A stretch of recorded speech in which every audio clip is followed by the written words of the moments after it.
Okay, this will be The Body of Christopher Creed, Chapter 11.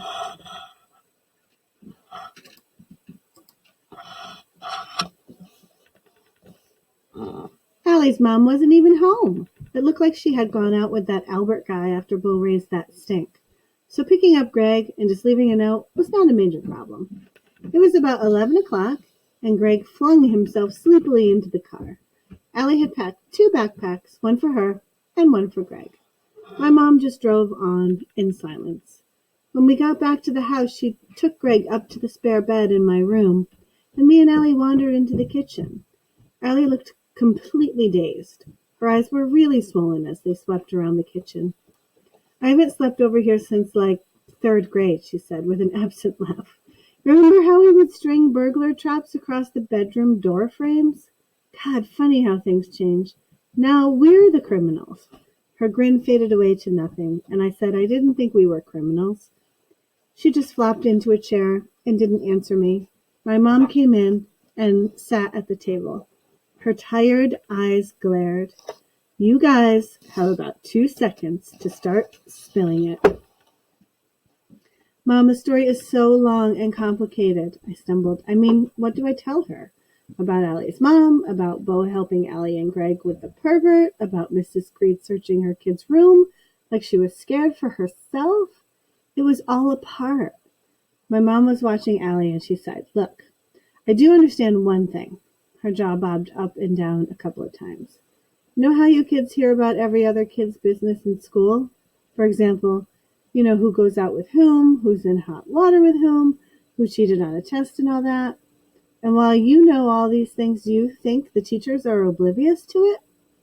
We both sort of nodded. Well, the grown-up world is the same way. We know which grown-ups go out with whom, who's in hot water with their neighbors, who is living differently than they used to, and you guys are sort of oblivious to it, okay? Allie's eyes moved from the table to my mom, and they stared at each other for a minute.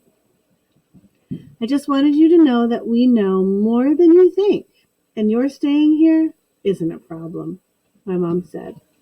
I didn't know what Richardson had added to the info my mom was hinting about. I knew he had added something, or Allie wouldn't be here. Do you want me to be able to help Beau? My mom asked Allie. Yes, Allie mumbled. Then you need to be honest. You need to tell me what you know about him, how close your relationship is, if he's in any way involved in the disappearance of... He's not involved. I swear it, Allie said. He was with me when Chris disappeared. He doesn't want to say that right now, but I'll say it. If the cops start suspecting him... You may have to, my mother informed her. He told the police he was alone after school that day. Why did he lie? Allie squirmed. There's been this rumor that I've been going out in the woods after school and doing it with somebody. We weren't doing anything out there except walking and talking. But I have this reputation. Some people think I'm a slut. She trailed off awkwardly, but my mom picked up kind of quick. He doesn't think you'd be a very credible alibi. Allie blinked at her a few more times and said, I guess. I waited for my mom to show some surprise about Allie's rep or give her some parenting type of look. She just stared at the edge of the table with her arms crossed. Finally, she said, Your reputation isn't a concern. If you say you were with him, whatever you were doing or have done in your past is not relevant. The bigger problem is he's already lied. Not on the record, but it still would have sounded more credible if he had told the truth from the start. I watched my mom staring, her mind working like a calculator. I guessed this was her lawyer side. I was so used to the mom side that it made me stare, too. So you're saying the police suspect him? Allie asked. My mom shrugged. They don't have any evidence. Not yet, but they won't have any evidence. He didn't do anything. I just said he was with me, Allie whined. He was with you at the time Chris disappeared. If for some reason they come to believe that Chris is dead, there's still no body. There's no saying what time he died. It's complicated, she sighed. How long have you known this boy? Can you think of any reason I'm unaware of that the police might connect him with this? I haven't known him long, but I know him well, Allie insisted. She laid her head down on the table and talked in a dead voice. I'd seen him around school, but we don't usually talk to Boones, so I had never talked to him. First time I ever talked to him was at the Wawa about 3 weeks ago. I was standing there alone, and he was too, so we just started saying stuff. He was mad at his mom because she had just showed up after some 5-day drinking binge or something. He laid it all out for me, didn't hold back. And so I found myself laying my mom out to him. Well, sort of. I told him how she always had boyfriends and how my dad had found out and left. I didn't tell him how bad it had gotten. But still, the stuff I told him didn't shock him or anything. I never met anybody before that I felt I could look at my life and not hold it against me. My mom watched her for a minute, and I expected her to follow up with some lecture on picking your friends, but she just kept staring. Did you ever discuss Chris Creed? Not really, Ellie told her with a shrug. The main reason we got involved was because Beau was in the principal's office when Mr. Ames placed the first call to the cops. She went through the whole story about how they put the note on the floppy disk and how it got into the hands of the police. My mom sighed loudly, rolling her eyes. I guess the disk wasn't good. Allie didn't seem to notice. Mrs. Creed, Allie muttered. This whole thing is her fault. She's blabbing this idea all over town that some Boone killed her son. And Mrs. Adams, I think it was her. I think she's trying to blame Beau so no one will suspect her. My mom shook her head sadly, glancing from the corner of the table to Allie. Mrs. Creed did not kill her son, Allie. Allie looked defensive, my mom said. She may be trying to alleviate her guilt over the idea that her son ran away. She may be pointing the finger so she doesn't have to look at her child-rearing tactics. That's probably more likely. Whatever, Allie spat out. She was all over Chris, all the time. He had no privacy, no choices of clothes, no CDs. He had an 8 o'clock curfew in the summers. How is a kid supposed to make friends when he's got an 8 o'clock curfew? What other kids would want to put up with that? What if Chris stood up to her, let's say? Like, maybe this year he said, Mom, I'm staying out till 11 or something. And she got so mad she just clobbered him and hid the body. My mom shook her head. Don't waste your time or your energy going there. And don't worry about the disc either. There is only one thing I really want you guys to worry about. Being honest and being fair. Well, people aren't being honest and fair with us, Allie started, but my mom pushed away from the table and walked to the window as if she hadn't heard. This isn't the first time something like this has happened in Steepleton, she said, staring out the window. I watched her face turn from that calculating lawyer look to that caring mom look.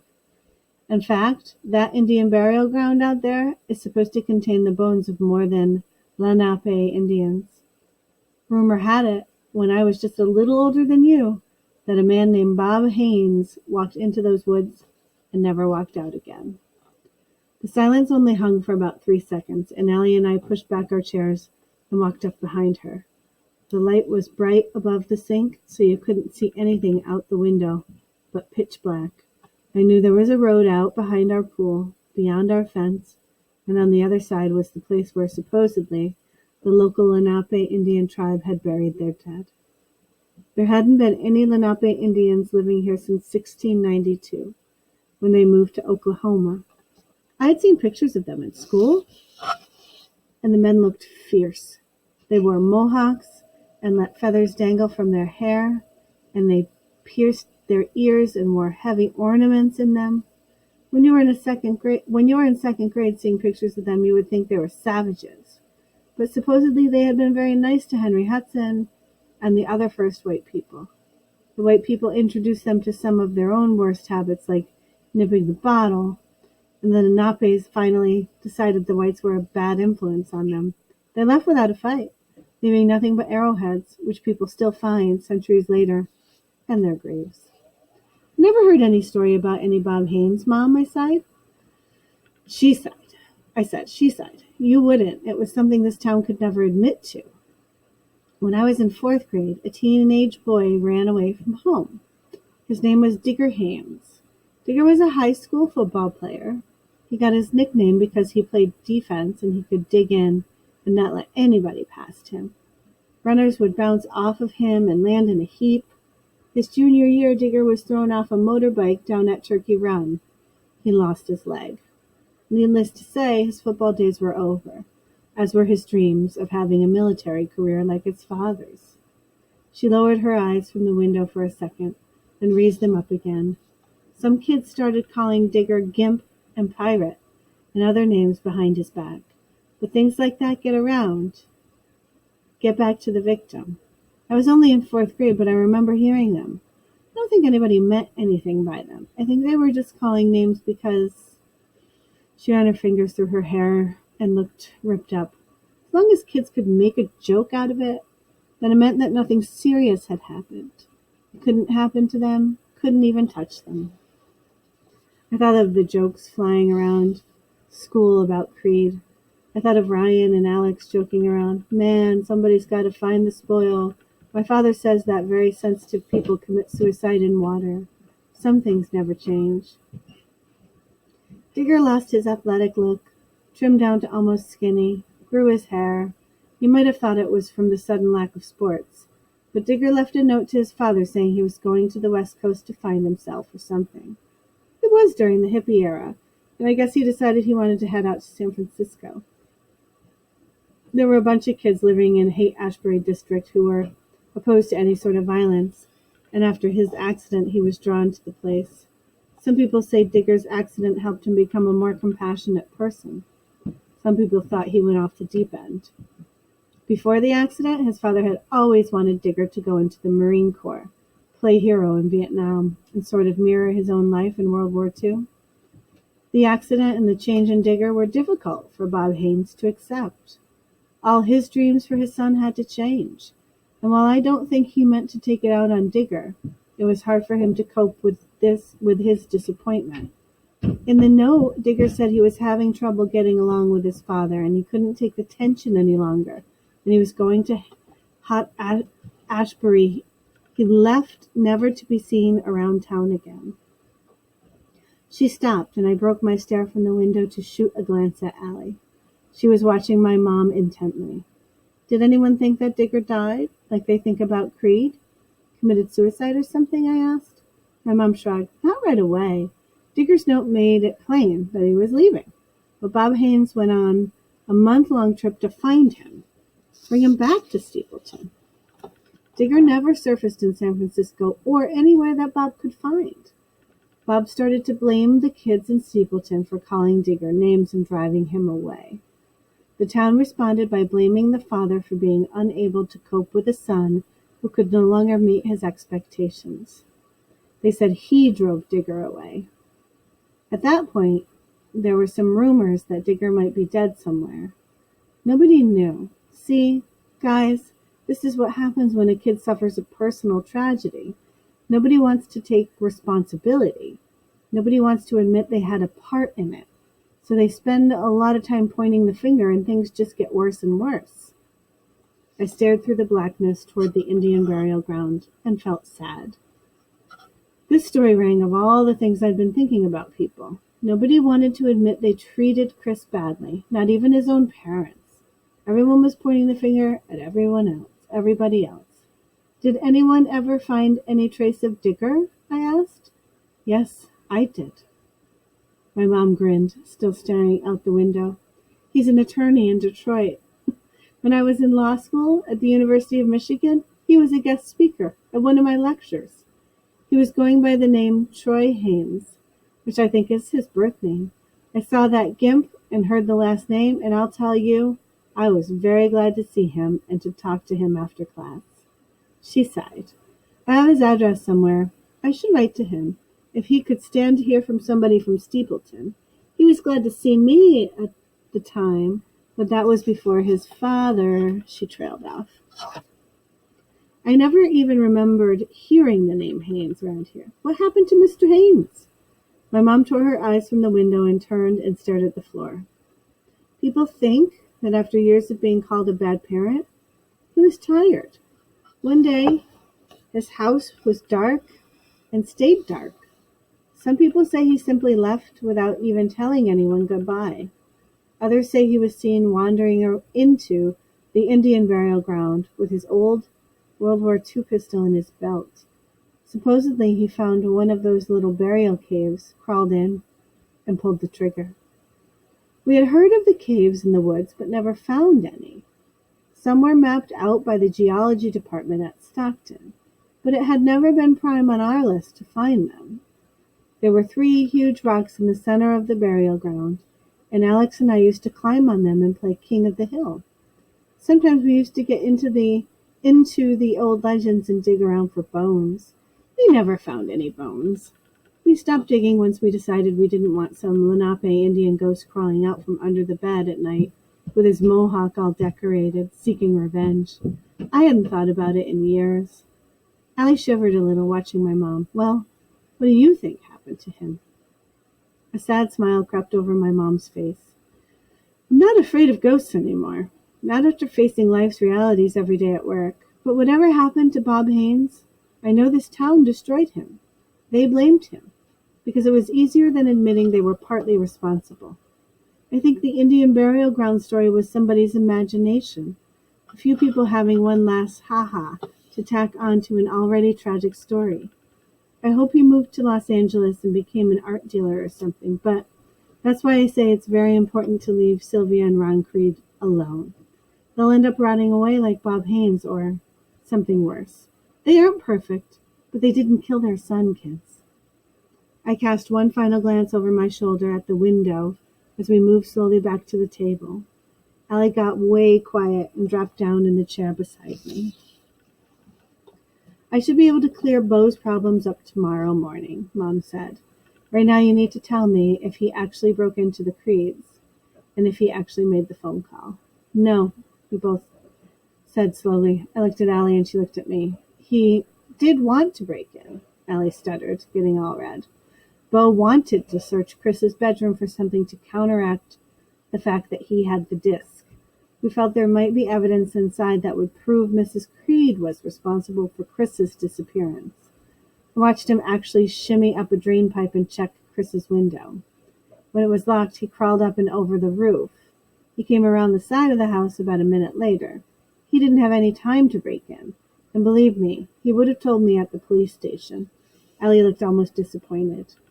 I don't think she quite believed my mom about Mrs. Creed. And the phone call? Did he make it beforehand? My mom asked. No, Allie and I both mumbled. It was on the tip of my tongue to confess, if for no other reason than to prove Beau didn't do it. My mom spoke up quickly. I know this is going to sound incredible to you, but if either of you made that phone call, I'm going to ask you not to tell me just yet. I'm not talking to you as a parent right now. I'm talking to you as a lawyer. I'll be a parent again once I help the kid out. For now, I would be better off just knowing that he didn't make the call. My mom wasn't stupid. I think she knew I made the call.